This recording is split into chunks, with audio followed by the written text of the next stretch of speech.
क्या आप जानते हैं कि फ्रेश रिक्रूट की 8 एलटीसी साइकिल पूरी होने के बाद रेगुलर एलटीसी ब्लॉक में प्रवेश की कंडीशंस क्या है?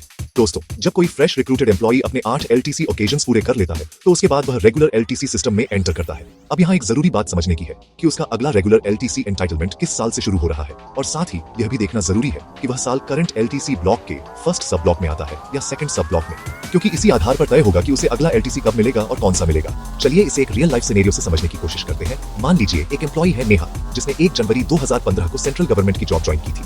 चूंकि एलटीसी एंटाइटलमेंट की शुरुआत उस दिन से मानी जाती है जिस दिन आपने 1 साल की रेगुलर सर्विस पूरी की होती है, तो नेहा के लिए ये 1 साल 1 जनवरी 2016 को पूरा हुआ। चूंकि फ्रेश रिक्रूट्स को ज्वाइनिंग डेट से अगले 8 सालों तक 8 एलटीसीज का एंटाइटलमेंट मिलता है, इसलिए नेहा की एलटीसी साइकिल 2016 से शुरू होकर 2023 तक चलता है। इस दौरान नेहा ने हर साल अपना एलटीसी अवेल किया।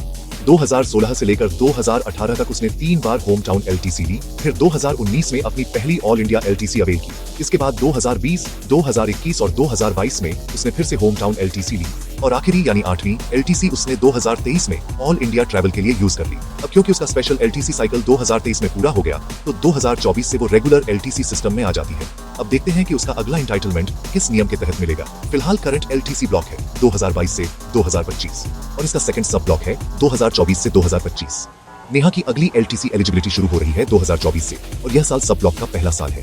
रूल के अनुसार जब किसी फ्रेश रिक्रूट का नया एलटीसी साइकिल करंट ब्लॉक के सेकंड सब ब्लॉक के पहले साल में शुरू होता है, तो उस सेकंड सब ब्लॉक में वह एम्प्लॉई सिर्फ होम टाउन एलटीसी के लिए ही एलिजिबल होता है।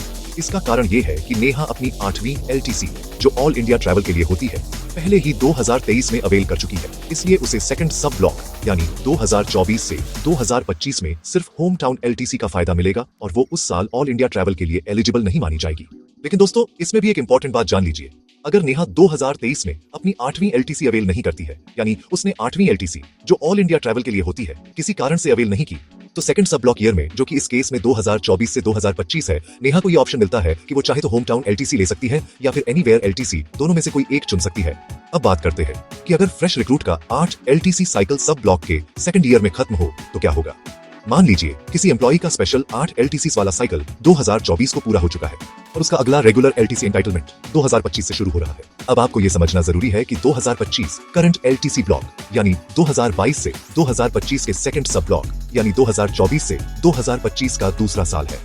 रूल के अनुसार जब किसी फ्रेश रिक्रूट की 8 एलटीसीज कंप्लीट हो चुकी हो और उसका अगला एलटीसी साइकिल ऐसे साल से शुरू हो रहा हो जो किसी एग्जिस्टिंग एलटीसी ब्लॉक के सब ब्लॉक का दूसरा साल हो, तो उस स्पेसिफिक साल में एम्प्लॉई को कोई भी एलटीसी एंटाइटलमेंट नहीं दिया जाता।